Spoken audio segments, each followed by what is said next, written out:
Hello, नमस्ते Gujarat. Vashishtha NEET एना online platform dedicated NEET academy में आप सबનું हार्दिक स्वागत करूँ છું।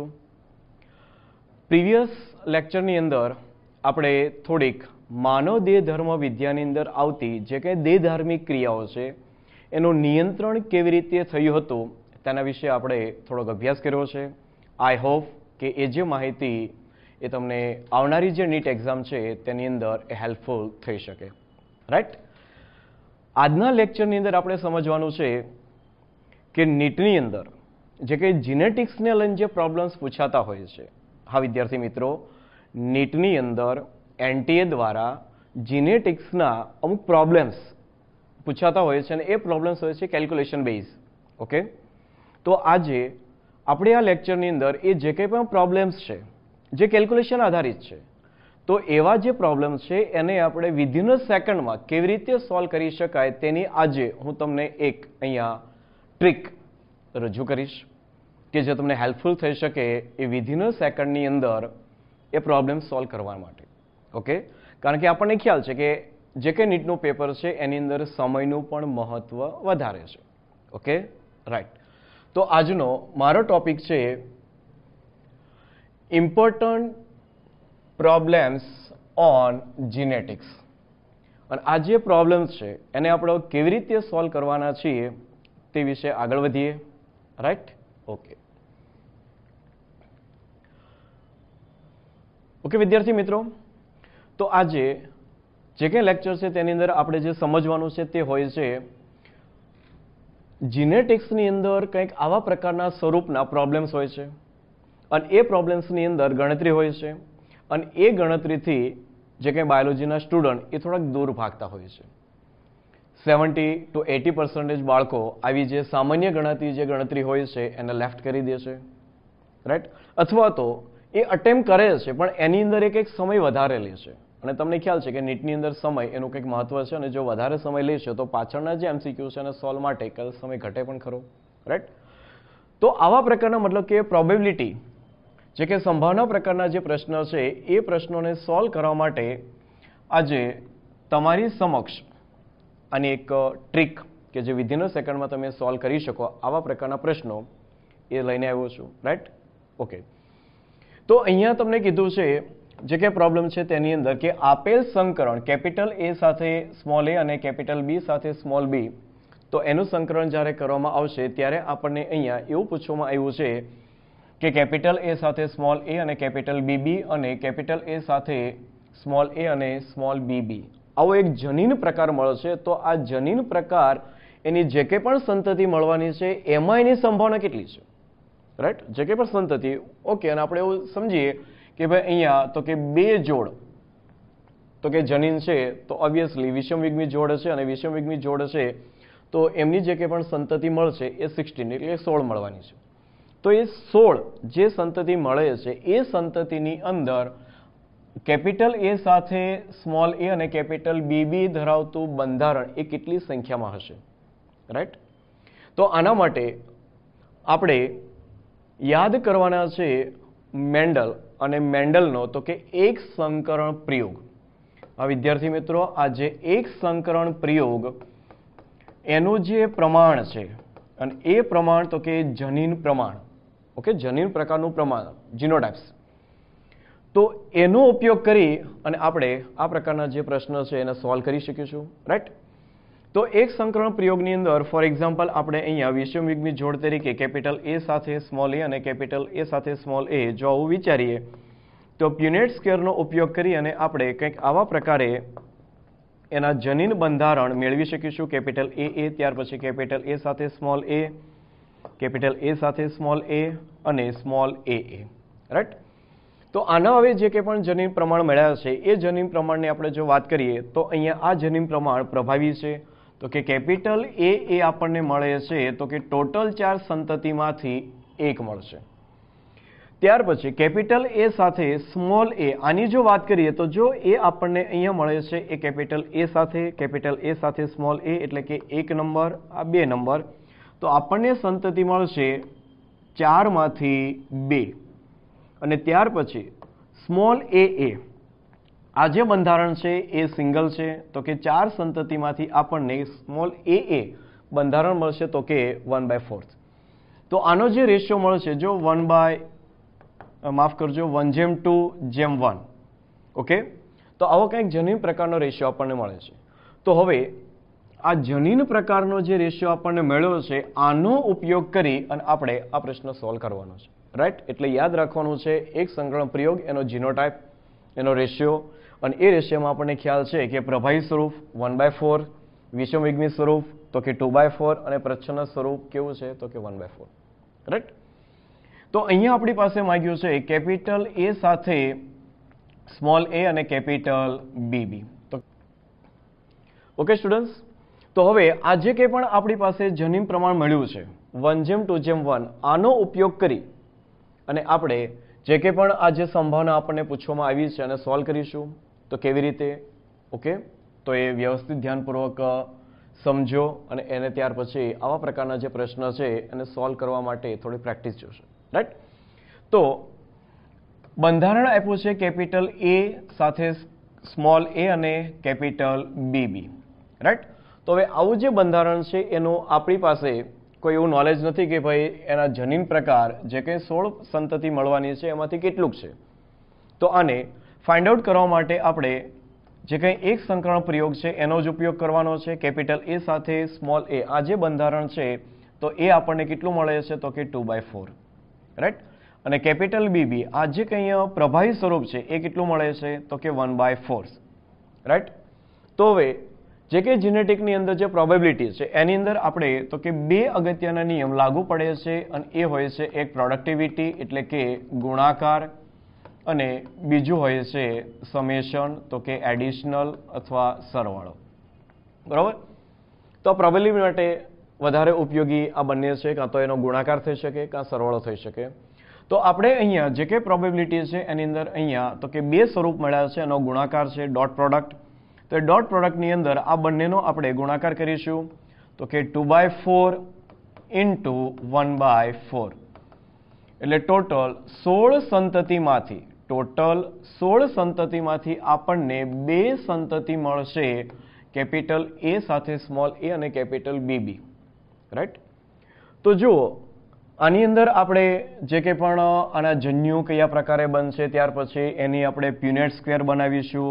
પ્યુનેટ સ્ક્વેર બનાવીશું એટલે ટોટલ જે કંઈ 16 સંતતિ છે એ બધું કમ્પ્લીટ કરીશું, ચાર્ટ દોરીશું. તો આની અંદર થોડોક સમય લેશે, રાઈટ. પણ આનાથી એક બિયોન્ડ એક ટ્રીક છે અને એ ટ્રીક તો કે નોર્મલ કે ભાઈ ચલો એક બંધારણ આપ્યું છે, બંધારણને પછી રેશિયો પ્રમાણે ગોઠવી દઈએ તો આપણને જે કંઈ તમે આ એક વધારે સમય માગી લે તેવી પ્રોસેસમાં જઈ અને જે રિઝલ્ટ મળે છે એ જ રિઝલ્ટ તો કે અહીંયા આવી જશે. અને રિઝલ્ટ બંને સાચા જ છે. આ પણ કેટલું છે 2/16. તો અહીંયાથી પણ જ્યારે તમે આ ચાર્ટ ડ્રો કરી અને આના જનીન પ્રમાણ મેળવશો તો પણ તમને 16માંથી 2 જ મળવાના છે. પણ આ પ્રોસેસ તો કે ટાઈમ કન્ઝ્યુમિંગ છે, જે લેન્ધી છે, રાઈટ. પણ આ એક સિમ્પલ ટ્રીક છે. 2 બંધારણ આપ્યા છે, બંધારણનો તમારી પાસે રેશિયો છે, રેશિયો પુટ કરો, ગુણાકાર કરો, આન્સર મળી જશે, રાઈટ. તો એક આ સિમ્પલ એજ ટ્રીક. હવે એવી જ હવે આપણે આના માટે યુઝ કરીશું કેપિટલ એ સાથે સ્મોલ એ અને સ્મોલ બીબી માટે. Okay, right. ઓકે, તો બીજું જે બંધારણ છે એ છે કેપિટલ એ સાથે સ્મોલ એ અને સ્મોલ બીબી. તો જો આ બંધારણની અંદર પણ કેપિટલ એ સાથે સ્મોલ એ આપણને કેટલું મળે છે તો કે 2/4 એક સંકરણ પ્રમાણને આધારે, અને સ્મોલ બીબી આપણને કેટલું મળે છે તો કે 1/4. કરો ગુણાકાર. 2/4 into 1/4 is equal to 2/16. બરાબર, આવી રીતે આન્સર મળશે વિધિન અ સેકન્ડમાં. ફોર એક્ઝામ્પલ આપણી પાસે કદાચ આની કોઈ માહિતી નથી અને એવું કીધું છે કે જે એક જનીન પ્રકાર કેપિટલ એ સાથે સ્મોલ એ, કેપિટલ બી સાથે સ્મોલ બી, આનું પ્રમાણ કેટલું મળશે. જો ફોર એક્ઝામ્પલ આવું કીધું હોય તો આને પણ આપણે ફાઇન્ડ આઉટ કરી શકીએ. કેપિટલ એ સાથે સ્મોલ એ તો કે એ હોય છે 2/4 અને કેપિટલ બી સાથે સ્મોલ બી એ હોય છે 2/4. એટલે હવે ગુણાકાર આપણી પાસે 2/4 into 2/4 4 16, તો કે આ જે સંતતિ મળશે એ 4/16 હશે. તો આવી રીતે જે કંઈ એમના જે જનીન પ્રકાર જે ટોટલ, કારણ કે આ દ્વિસંકરણ પ્રયોગ છે, તો દ્વિસંકરણ પ્રયોગની અંદર ટોટલ 9 પ્રકારના જનીન બંધારણ હોય છે. તો આ 9 પ્રકારના જનીન બંધારણ માટે આપણે જે યુઝ્યુઅલ યાદ રાખીએ છીએ કે ભાઈ ચલો એ રેશિયો કેટલો છે 1:2:2:4 1:2:1:1. જો આની અંદર આપણને એના જે જનીન પ્રકાર છે, જો એ જનીન પ્રકાર નથી યાદ, તો એનાથી હવે ડરવાનું નથી, એ તમને મળી જશે. બસ એક આવી એક સિમ્પલ ટ્રીક યુઝ કરીને તો તમને આ બધા પ્રકાર એની અંદર મળવાના જ છે, રાઈટ. તો આવી રીતે તમે આ જે પ્રશ્ન છે એને ઇઝીલી એક સોલ્વ કરી શકશો, રાઈટ. નેક્સ્ટ આગળ વધીએ થોડું કોમ્પ્લિકેશન સાથે. નેક્સ્ટ જે પ્રશ્ન છે એની અંદર આપણે વાત કરીએ છીએ હવે તો કે ત્રિસંકરણ પ્રયોગ છે. Capital A, capital B, capital C અને અહીંયા ત્રણેય જે જનીન છે એ જનીન ઇન્ડિપેન્ડન્ટ છે એકબીજાથી અને પોતે ઉતરી આવવાની સંભાવના ધરાવે છે, રાઈટ. તો અહીંયા પણ જે કંઈ પણ પ્રમાણ છે એ તો યાદ જ છે કે ભાઈ 1:2:1 આ પ્રમાણ છે એનો ઉપયોગ કરવાનો છે અને ઉપયોગ કરી અને આપણે હવે આ જે પ્રશ્ન છે એને સોલ્વ કરવો છે. કારણ કે આની અંદર જે કંઈ પણ સંતતિ મળવાની છે, સંતતિ આપણને ખ્યાલ છે કે એપ્રોક્સી 4 4 4, તો આપણને મળશે 16 ને 64, બરાબર. તો ટોટલ જે 64 જે સંતતિ છે, તો એના માટે હવે આપણે જો અહીંયા આવો જે પ્યુનેટ સ્ક્વેર છે એની અંદર જવાની જરૂર નહીં પડે, આપણને ઇઝીલી આ જે પ્રમાણ છે તેના આધારે થઈ જશે. ફોર એક્ઝામ્પલ અહીંયા આપ્યું છે કેપિટલ A કેપિટલ B સાથે સ્મોલ b અને કેપિટલ C સાથે સ્મોલ c. આ બંધારણ આપ્યું છે જનીન બંધારણ. તો આમની વચ્ચે જ્યારે સંકરણ કરીશું, વિષમ યુગ્મી જે જોડ છે એમની સાથે આપણે સંકરણ કરીશું, તો આ સંકરણની અંદર મળતી જે ટોટલ 64 સંતતિ છે, કારણ કે ટોટલ આપણને 64 મળવાની છે ને, તો 64 સંતતિમાંથી કેપિટલ A B અને કેપિટલ C સાથે સ્મોલ c આવું જનીન બંધારણ એ કેટલી સંખ્યામાં હશે? તો હવે સિમ્પલ છે. સિમ્પલ એ રીતે કે કેપિટલ A એ કેટલું છે તો કે 1/4, કેપિટલ B સાથે સ્મોલ b એ કેટલું છે તો કે 2/4 અને કેપિટલ C સાથે સ્મોલ c એ કેટલું છે તો કે 2/4. તો બધાનો ગુણાકાર કરીએ, 1/4, 2/4 અને 2/4. તો 2 4 અને 4 4 4 16 64. તો કેપિટલ A B C આ બંધારણ ધરાવતું પ્રમાણ એ કેટલું મળશે તો કે 4/64, રાઈટ. તો કે વિધિન સેકન્ડમાં તમે આને સોલ્વ કરી શકો, રાઈટ. તો આવું જ એક બીજું બંધારણ આપણી પાસે છે તો કે કેપિટલ A, કેપિટલ A ત્યાર પછી માફ કરજો આ બાજુમાં છે કેપિટલ A સાથે સ્મોલ a, સ્મોલ b અને કેપિટલ C સાથે સ્મોલ c. તો આનું જે કંઈ પણ બંધારણ છે એ પણ આપણી પાસે નથી, તો તમે આ સિમ્પલ જે ટ્રીક છે એનો ઉપયોગ કરી શકો. કેપિટલ A તો કે આપણને મળશે 2/4, B મળશે તો કે 1/4 રેશિયો અને કેપિટલ C સાથે સ્મોલ c એ કેટલું મળશે તો કે 2/4. ગુણાકાર કરીએ તો જો એ પણ 2 2 4 અને 64. તો કે ટોટલ 64 સંતતિમાંથી આપણને કોણ મળશે તો કે 4ની સંખ્યા. હા, આને કદાચ હજી એ લોકો વધારે આગળ થોડુંક ડીપમાં કરી નાખે તો પછી આની સાથે ગુણાકાર થઈ જશે 4 અને 64. તો આનું જે કે પણ ભાગાકાર આવવાનો છે એ પ્રમાણે એના આન્સર હશે, રાઈટ.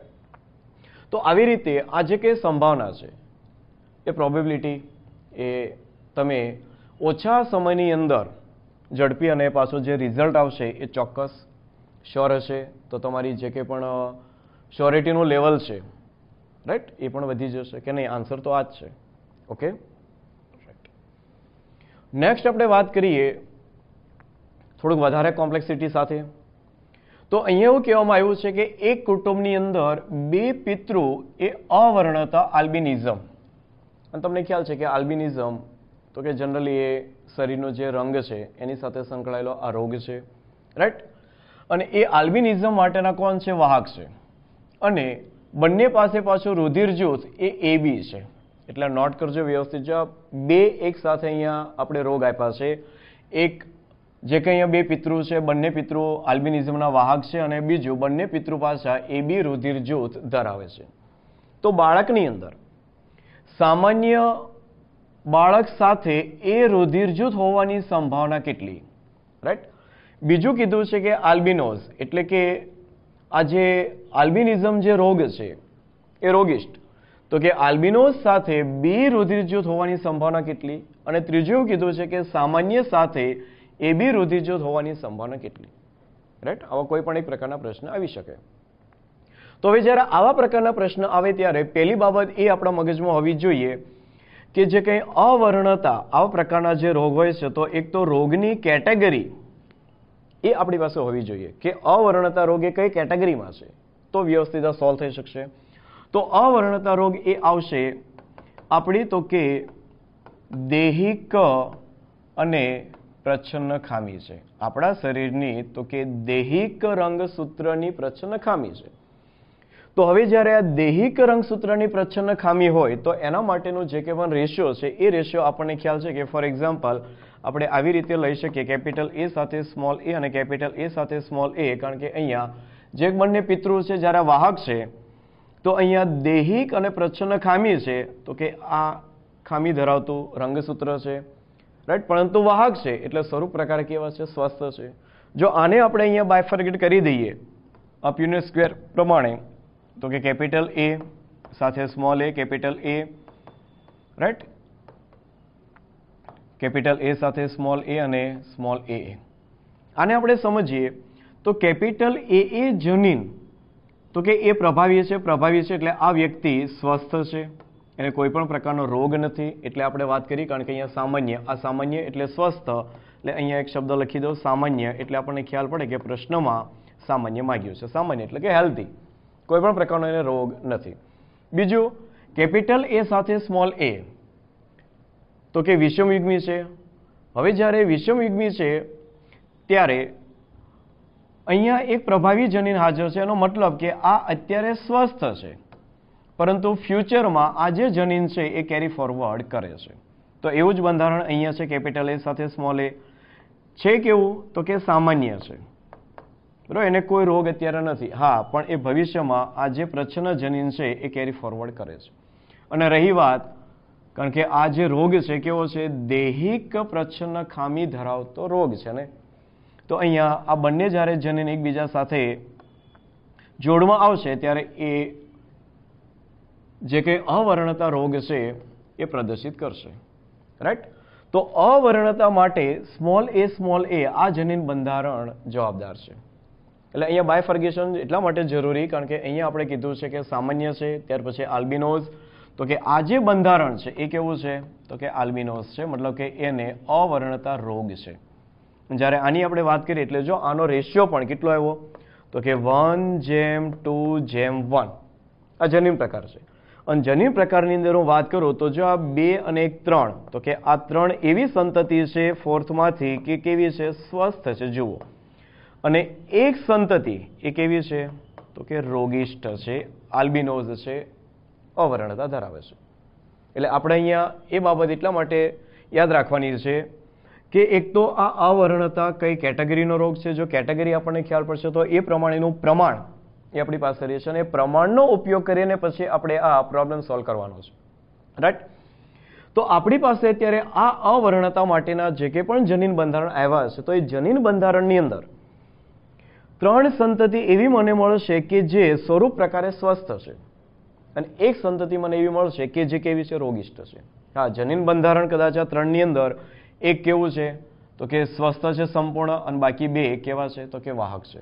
બરોબર. કારણ કે આપણે અહીંયા જે કે પણ સામાન્ય સાથે એ બી રુધિર જૂથ, આલ્બિનોઝ સાથે બી અને સામાન્ય સાથે એ રુધિર જૂથ હોવાની સંભાવના. ઓકે, તો એ સોલ્વ કરવાનું છે. હવે વાત કરવાની છે રુધિર જૂથ એ બી, કારણ કે આના પહેલા આપણે પ્રમાણ લઈ લઈએ પછી આપણે એનો ઉપયોગ કરી અને આ સંભાવના સોલ્વ કરીશું. તો રુધિર જૂથ કોણ છે? તો કે એ બી છે. તો કે આ જે એ બી રુધિર જૂથ છે તો આના જનીનની વાત કરીએ તો આની પાસે જો જનીન આઈ એ અને આઈ બી આ બંને છે. તો એવું જ બીજો જે પિતૃ છે એ પણ એ બી રુધિર જૂથ ધરાવે છે, તો એની પાસે પણ આઈ એ અને આઈ બી તો કે આ જનીન બંધારણ છે, કારણ કે એ રુધિર જૂથ માટે જવાબદાર છે ને. રાઈટ. તો આનો હવે તમે જો પ્રમાણ લઈ લો તો અહીંયા એક પિતૃ તરીકે આઈ એ, આઈ બી, અને બીજા પિતૃ તરીકે પણ IA IB, કારણ કે અહીંયા બંને જે પિતૃ છે બંને પિતૃ પાસે તો કે AB રુધિર જૂથ હાજર છે, રાઈટ. આના પ્રમાણે આપણે પ્યુનેટ સ્ક્વેરમાં બતાવી દઈએ તો જો IA ત્યાર પછી IA IB IB અને IB. તો આનું ઇન્ટરપ્રિટેશન જો કરીએ તો IA બંધારણ એ રુધિર જૂથ આપશે એ રુધિર જૂથ. ઓકે. ત્યાર પછી IA IB તો કે આ બંને આપશે આપણને AB રુધિર જૂથ અને IB એ આપણને આપશે તો કે B રુધિર જૂથ, રાઈટ. તો અહીંયા પણ જે કંઈ પણ પ્રમાણ મળ્યું છે એની જો વાત કરું તો મને એ રુધિર જૂથ હોવાનું પ્રમાણ કેટલું મળ્યું તો કે ટોટલ 4 માંથી 1/4. મને AB રુધિર જૂથ હોવાનું પ્રમાણ કેટલું મળ્યું તો કે ટોટલ 4 માંથી 2 અને B રુધિર જૂથ હોવાનું પ્રમાણ કેટલું મળે છે તો કે 1/4. તો કે આ પ્રમાણ છે અને આ રેશિયોનો હવે આપણે ઉપયોગ કરી અને જે કંઈ પણ આ સંભાવના છે એને સોલ્વ કરીએ, રાઈટ. તો પહેલી જે સંભાવના છે એ સંભાવના કીધી છે સામાન્ય સાથે એ રુધિર જૂથ હોવાની સંભાવના, એટલે બંને સાથે લાવવાના છે કે જે કંઈ સંતતિ આવે છે સંતતિની અંદર એ સામાન્ય પણ હોય અને પાછી એ રુધિર જૂથ ધરાવતી પણ હોય. આ બંને કોમ્બિનેશન કરવાનું છે, રાઈટ. તો એ કોમ્બિનેશન માટે આપણે પહેલા આલ્બિનોઝ આ જે અવર્ણતા છે અવર્ણતા માટે સામાન્ય કહીએ તો સામાન્ય આપણી પાસે 2 જનીન બંધારણ હોય. કેપિટલ A જનીન બંધારણ પણ હોય સામાન્ય અને કેપિટલ A સાથે સ્મોલ a આ પણ જનીન બંધારણ કેવું છે સામાન્ય છે. જ્યારે રુધિર જૂથ માટે IA આ જે બંધારણ હતું એ આપણને આપે છે એ રુધિર જૂથ. બસ આટલી માહિતીનો ઉપયોગ કરીને આપણે સોલ્વ કરીશું, રાઈટ. તો અહીંયા એ બંધારણ માટે કેટલું છે તો કે આપણને સંતતિ મળી હતી 1/4. ત્યાર પછી એની માટે આપણે જે વાત કરીએ તો આની માટે આપણને ટોટલ જે સંતતિ મળી એ કેટલી મળી તો કે 2/4, રાઈટ. અને અહીંયા જે સંતતિ છે કેટલી છે તો કે 1/4 છે, રાઈટ. હવે જો અહીંયા યાદ રાખજો આને આપણે હવે સ્વસ્થ તરીકે લેવાના છે. કેવા લેવાના છે? સ્વસ્થ. કારણ કે અહીંયા નો ડાઉટ કે ચલો એ ભવિષ્યમાં કેરી ફોરવર્ડ કરે છે પણ એને એક તક મળશે કે જ્યારે એની સાથે એવું વિષમ બંધારણ હશે તો એને તક મળશે અને એક રોગિષ્ટ આપશે. પણ અત્યારે એ સ્વરૂપ પ્રકાર કેવું છે? સ્વસ્થ છે.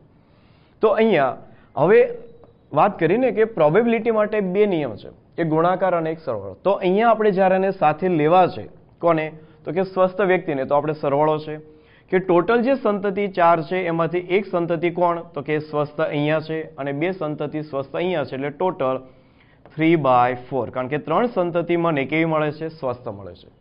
તો આ અને હવે એનું કોમ્બિનેશન હું કરાવીશ એ રુધિર જૂથ સાથે તો એ મળશે મને જો 1/4. એટલે ટોટલ જો સમજીએ તો જે કંઈ પણ સંતતિ મતલબ આ બંને સાથેનો જે કે સંકરણ થવાનું છે એની જે ટોટલ સંતતિ તો કે 16. તો 16 માંથી તો કે 3 તો કે 3/16 એટલે કે 16 સંતતિમાંથી 3 બાળક એવા હશે કે જે સામાન્ય છે અને સાથે એમની પાસે એ રુધિર જૂથ છે. ઓકે, ક્લિયર છે? ફરીવાર કે જે કંઈ પણ બંધારણ મળ્યું છે મારે સ્વસ્થ લેવું છે એટલે મારે હવે આમનો તો કે સરવાળો કરવો પડશે એટલે મારે 3 સંતતિ કેવી મળશે? સ્વસ્થ મળે છે 4 માંથી. અને જ્યારે એ રુધિર જૂથ વાળી સંતતિ કેટલી છે? માત્ર એક જ છે, રાઈટ. હવે એમની વચ્ચે ગુણાકાર કરી દો. ગુણાકાર કરશો એટલે 3/16 આવશે. તો એનો મતલબ હવે તમને ખ્યાલ છે કે 16 જે સંતતિ મળી છે એમાંથી 3 સંતતિ એવી હશે કે જે સામાન્ય છે અને એમને એ રુધિર જૂથ હોવાની સંભાવના છે, રાઈટ. તો નેક્સ્ટ એલ્બિનોઝ. તો એ હવે કેવા છે? રોગિષ્ટ છે, રાઈટ. તો હવે એ જ્યારે રોગિષ્ટ છે નેક્સ્ટ આપણે વાત કરીએ આલ્બિનોઝ સાથે B રુધિર જૂથ હોવાની સંભાવના. આપણે યાદ રાખીશું, આપણે અહીંયાને સોલ્વ કરીશું. બીજી સંભાવના કેવી છે તો કે આલ્બિનોઝ સાથે B રુધિર જૂથ હોવાની સંભાવના, રાઈટ. તો આ જે સંતતિ છે એ સંતતિ કેવી છે? રોગિષ્ટ છે. રોગિષ્ટ છે એટલે આપણને ખ્યાલ છે કે એનું જનીન બંધારણ તો કે સ્મોલ a છે અને B રુધિર જૂથ છે તો કે IB. આનું જે પ્રમાણ છે એ આપણને 4 સંતતિમાંથી એક સંતતિ રોગિષ્ટ મળે છે અને અહીંયા IB જે પ્રમાણ છે તો કે અહીંયા પણ આપણને બી રુધિર જૂથ માટે તો કે એક સંતતિ મળે છે એ ટોટલ 4 માંથી, રાઈટ. તો આમનો ગુણાકાર કરી દો એટલે તમને મળશે 1/16. તો કે આ રેશિયો રહેશે આલ્બિનોસ સાથે બી રુધિર જૂથ હોવાની સંભાવના, રાઈટ. હવે ફોર એક્ઝામ્પલ ચલો આને થોડુંક એક્સટેન્ડ કરીએ અને અહીંયા એવું વિચારી લઈએ કે આલ્બિનોસ છે પણ એની સાથે આપણે હવે વિચારીએ કે એબી રુધિર જૂથ હોવાની સંભાવના. કયું રુધિર જૂથ? એબી રુધિર જૂથ. જો તો ગણતરી પણ આપણી પાસે છે કેવો આલ્બિનોસ. આલ્બિનોસ છે એટલે કેટલું છે? 1/4 થશે. પરંતુ જો એબી રુધિર જૂથ હોવાની સંભાવના કેટલી આવી હતી આપણી પાસે? તો કે 2/4. તો કે મલ્ટીપ્લાય 2/4 એટલે આપણને મળશે 2/16. અને વધારે એક્સટેન્ડ કરવું હોય તો પૂછી શકે છે 1/8. બરાબર, આવી રીતે પૂછી શકે. આ બંને આન્સર રાઈટ હશે. ઓકે, તો આવી રીતે જે કંઈ પણ આપણી પાસે પ્રમાણ છે પ્રમાણનો ઉપયોગ કરી અને આપણે સોલ્વ કરી શકીએ છીએ, રાઈટ. નેક્સ્ટ જે પ્રોબેબિલિટી હતી કોણ હતું? કે સામાન્ય સાથે એબી રુધિર જૂથ હોવાની સંભાવના. ત્રીજી જે પ્રોબ્લેમ છે એની અંદર શું છે? સામાન્ય સાથે એબી રુધિર જૂથ. તો એને પણ આપણે સમજી લઈએ અહીંયા કે સામાન્ય સાથે એબી રુધિર જૂથ હોવાની સંભાવના.